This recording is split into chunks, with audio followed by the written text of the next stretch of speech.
président de la Fédération de Russie, Monsieur le Président Azali Assoumani, président de l'Union africaine, chers collègues, Monsieur le Président de la Commission de l'Union africaine, Mesdames et Messieurs les ministres, Mesdames et Messieurs. Je voudrais tout d'abord vous remercier, Monsieur le Président Vladimir Poutine, pour votre accueil convivial et toutes les dispositions prises afin de faciliter notre séjour. Je me réjouis de vous retrouver pour la troisième fois en 2 ans, après notre rencontre du 3 juin 2022 à Sochi, en ma qualité de président en exercice de l'Union africaine, et plus récemment, le 17 juin dernier, dans le cadre de la mission africaine de bons offices. Ce sommet s'inscrit dans le même esprit de concertation russo-africaine dont les origines remontent aux années de lutte pour la décolonisation de notre continent. Les relations russo-africaines sont excellentes et je m'en félicite. Mais je pense que nous avons encore des efforts à faire pour donner un contenu plus consistant à notre coopération économique. Le potentiel de notre partenariat est énorme. L'Afrique, on le sait, c'est 30 millions de kilomètres carrés, plus d'1,3 milliard d'habitants. La Russie, c'est plus de 17 millions de kilomètres carrés et plus de 144 millions d'habitants.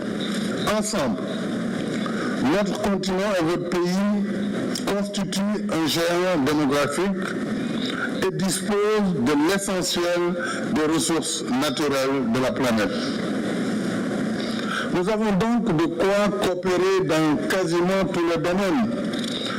Agriculture, agroalimentaire, industrie, hydrocarbures, mines, transport, industrie, technologie de l'information et de la communication, sécurité, pour ne citer que cela. Cependant,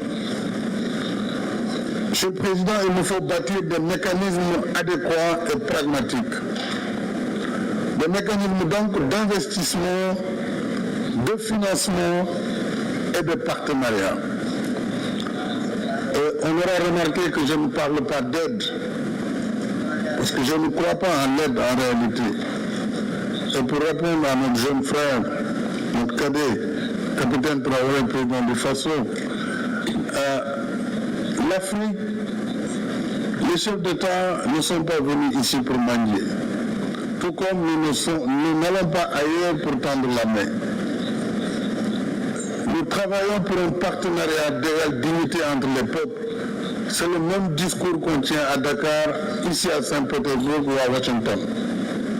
Donc je pense que le combat de l'Afrique est d'abord un combat pour la dignité. Et ce combat, il transcende les générations. Je suis très heureux d'être à côté du président Museveni ou du président Denis Sassou Nguesso, qui ont été pour l'un des combattants de la liberté, pour d'autres, des modèles de résilience. Et chaque génération a son combat à mener. Le nôtre, c'est de combattre d'abord le terrorisme qui est en train de gangréner notre continent. Mais aussi, c'est de travailler pour le développement de notre continent. Mais si on le regarde de très près, pourquoi l'Afrique en est à cette situation? C'est justement le poids de l'histoire, l'héritage de l'esclavage, de la colonisation, qui se poursuit à travers des manifestations de néocolonialisme et à travers l'injustice du système que nous combattons au quotidien. Nous avons demandé la réforme du système des Nations Unies. Nous avons demandé la réforme de la gouvernance mondiale qui, aujourd'hui, conditionne la vie de nos États. Et quel que soit par ailleurs nos efforts, si ces règles ne sont pas modifiées, eh bien, nous n'irons nulle part. C'est pourquoi il est important que nous travaillions dans la solidarité, que nous travaillions également à l'échelle du continent. Puisque les défis sont majeurs. Nous avons des micro-États hérités du Congrès de Berlin qui nous empêchent de travailler à l'échelle. Si on ne comprend pas cette situation, on perdra beaucoup de temps sans efficacité. Je crois que la Russie avec ses capacités en matière d'investissement, peut travailler avec l'Afrique sur ces grands projets régionaux. Et l'Afrique a besoin d'infrastructures de développement. L'Afrique a besoin de chemins de fer. Elle a besoin d'électricité, de barrages. Elle a besoin de la sécurité collective. Et sur tout cela, l'Union africaine, à travers différents mécanismes, que ce soit l'ODA-NEPAD, que ce soit les programmes régionaux, nous avons le programme qu'il faut. Et je pense qu'avec la Russie, nous pourrons travailler ensemble avec les BRICS et avec tout autre partenaire qui souhaiterait travailler dans nos priorités. Nous pourrons ensemble bâtir une prospérité partagée. Je pense que s'agissant maintenant de nos soucis, et notre souci principal reste la paix sur le continent. Notre souci, c'est la sécurité à l'échelle du continent et du monde. Nous souhaitons, Monsieur le Président, la désescalade pour aider à l'accalmie et à la restauration du libre commerce des céréales et des fertilisants. Ça, c'est mon discours depuis le premier jour du conflit russo-ukrainien. Puisque l'Afrique, au-delà du blé, produit des céréales. Nous produisons du mil, du maïs, du sorgho. Nous produisons toutes sortes de céréales. Mais sans fertilisants, comment allons-nous faire? Donc, toutes les contraintes contre le commerce des céréales et des fertilisants doivent être levées.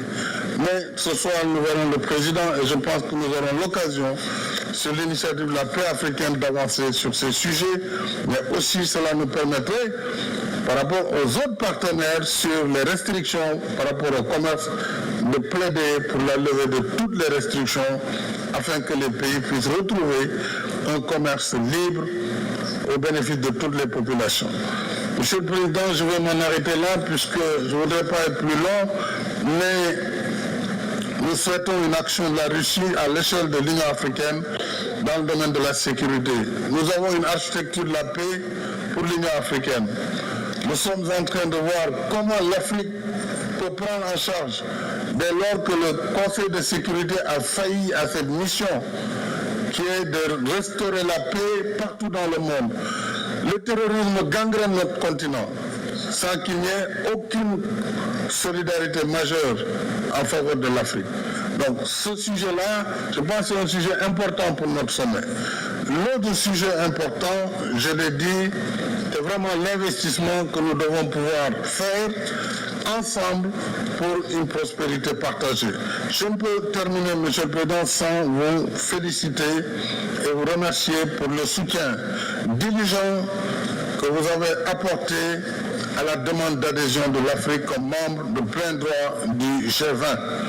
Cela participe de notre revendication pour une gouvernance politique et économique mondiale plus juste et plus inclusive, y compris par la réforme du Conseil de sécurité, afin que l'Afrique trouve enfin une place plus conforme aux réalités de notre temps. Encore une fois, merci pour votre invitation et plein succès à nos travaux. Je vous remercie de votre aimable attention.